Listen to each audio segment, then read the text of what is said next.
94 మనకి ఇచ్చే స్థలం 93 గత కొంతకాలంగా మన మేడారం నుంచి పూజారులంతా కూడా ఆందోళన వ్యక్తం చేస్తూ మరి వారి కోసం నిర్మించిన ధార్మిక భవనం ఆ రోజు కాంగ్రెస్ ప్రభుత్వంలోనే మంత్రి జగన్ నాయక్ గారి ఆధ్వర్యంలో కలెక్టర్ సౌమ్య మిశ్రా గారి ఆధ్వర్యంలో సెంట్రల్ జైలుకు అందుబాటులో ఉండేటువంటి స్థలాన్ని 1000 గజాల స్థలాన్ని మరి సమ్మక్క సారలమ్మ అదేవిధంగా ఇతర ఎండోమెంట్ ఆఫీసుల కోసము కేటాయించడం జరిగింది. ముఖ్యంగా మన పూజారులు ఈ అటవీ ప్రాంతం నుంచి అనంకొండకు వరంగల్కి వెళ్తే కనీసం వాళ్ళు బస చేయడానికి కూడా ఎలాంటి సౌలత్ లేదనే ఉద్దేశంతో ఆ స్థలాన్ని ఆనాడు కేటాయించడం జరిగింది.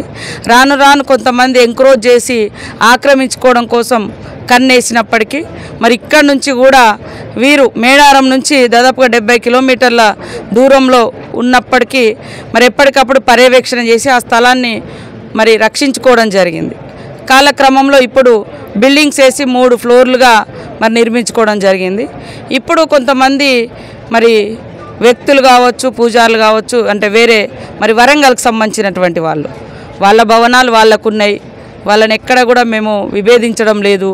కానీ మరి వేరే వేద పాఠశాల పేరుతోటి ఇక్కడ ఆఫీసులన్నీ కూడా ఖాళీ చేస్తే మరి మా వాళ్ళు ఎప్పుడన్నా అక్కడికి పోయి పడుకోవడానికి కానీ ఉండడానికి కానీ ఇతరత్ర మరి పనుల రీత్యా పోయినప్పుడు కానీ లేదా హుండీ లెక్కింపు అప్పుడు కానీ ఇట్లాంటి అన్నీ కూడా ఆ ధార్మిక భవనాన్ని తమ అవసరాల కోసం మన సమ్మక్క సారలమ్మ పూజారులు ఉపయోగించుకుంటారు. ఈలోపు కొంతమంది దాన్ని వేరే వాటి కోసం ఉపయోగించాలనేటువంటి ప్రయత్నం చేస్తున్నారనేటువంటి ఆందోళనతోటి ఈరోజు వారు ధర్నాకు కూడా ఇక్కడ సమ్మక్క సారలమ్మ టెంపుల్ దగ్గర దిగడం జరిగింది. అదేవిధంగా మరి అది కనుక దక్కకుంటే మరి ఈ ప్రవేశాన్ని కూడా ఆపడానికి వారు సిద్ధపడడం జరిగింది. అయితే ఈరోజు మేము ఒకటే హామీ ఇస్తున్నాం, ఖచ్చితంగా సీఎం గారు రేవంత్ రెడ్డి గారు కూడా ఈ సమస్యను వారి దృష్టికి తీసుకెళ్తే 100కు 100% సానుకూలంగా వ్యవహరించి సానుకూలమైనటువంటి నిర్ణయంతో పూజారులకు అనుగుణంగా అదేవిధంగా ఇదొక పూజారుల సమస్య కాదు, ఇది రాష్ట్రంలో వివిధ ప్రాంతాల నుంచి అటువంటి భక్తులందరికీ కూడా ఒక ఆత్మవిశ్వాసానికి నమ్మకానికి మరి విశ్వాసానికి సంబంధించినటువంటి విషయం కాబట్టి తప్పకుండా వీళ్ళ భవనాలు వీళ్ళకే ఉండే విధంగా పూజారుల భవనాలు పూజారులకే ఉంటాయి, మిగతా ఆఫీసులు ఆఫీసు లాగానే కంటిన్యూ అవుతాయి.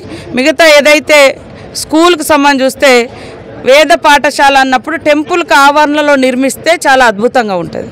ఎందుకంటే భద్రకాళి టెంపుల్ పురాతనమైనటువంటి టెంపుల్, మేము ఎక్కడ కూడా విభేదిస్తలేము. అక్కడ మరి వేద పాఠశాల అందుబాటులో నిర్మిస్తే అక్కడ చెరువు ఉంటుంది, గుడి ఉంటుంది, పూజారులు ఉంటారు, పిల్లలు కూడా తొందరగా ఆ వేదాలు నేర్చుకొని మంచి గొప్ప వేదాలు చెప్పేటువంటి పూజారులుగా ఎదగడానికి అక్కడ ఉన్నటువంటి మరి బ్రాహ్మణ పూజారులు కూడా ఎదుగుతారు, దాంట్లో మాకు ఎలాంటి సందేహం లేదు. కానీ జైలు కాడ ఉన్నటువంటి మరి సమ్మక్క సారలమ్మ భవనం ధార్మిక భవనాన్ని వేద పాఠశాలకు ఉపయోగించడం మూలంగా పిల్లలు రోజు అంటే రోడ్లు దాటి దాదాపుగా 2-3 కిలోమీటర్లు దాటి వచ్చి చెరువు దగ్గర లేదా భద్రకాళి దగ్గర మరి భద్రకాళి టెంపుల్ దగ్గర సంధ్యావనం నేర్చుకోవడము చేయడం అంటే అది చాలా కష్టతరం. మనకు వరంగల్ అంటే వరంగల్ ములుగు రోడ్ నుంచి వరంగల్ రైల్వే స్టేషన్ కానీ ఎంజిఎం కానీ సెంట్రల్ జైల్ ఏరియా కానీ ఎంత రద్దీగా ఉంటుందో మనకు తెలుసు.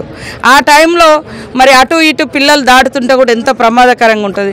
కాబట్టి నేను ఖచ్చితంగా సంబంధిత మంత్రి సురేఖ అక్క గారికి అదేవిధంగా కమిషనర్ గారి దృష్టికి కూడా తీసుకెళ్తాం, సీఎం గారి దృష్టికి కూడా తీసుకెళ్ళి పూజారుల మనోభావాలకు అనుగుణంగా వారి అభిప్రాయాలకు అనుగుణంగానే మరి సమ్మక్క సారలమ్మ ధార్మిక ఆలయము వరంగల్లో కొనసాగించే విధంగా సమ్మక్క సారలమ్మ బిడ్డలుగా నేను కూడా చొరవ తీసుకొని సీఎం గారి దృష్టికి తీసుకెళ్ళి ఈ సమస్యను తొందరలోనే పరిష్కరిస్తామని తెలియజేస్తా ఉన్నాను.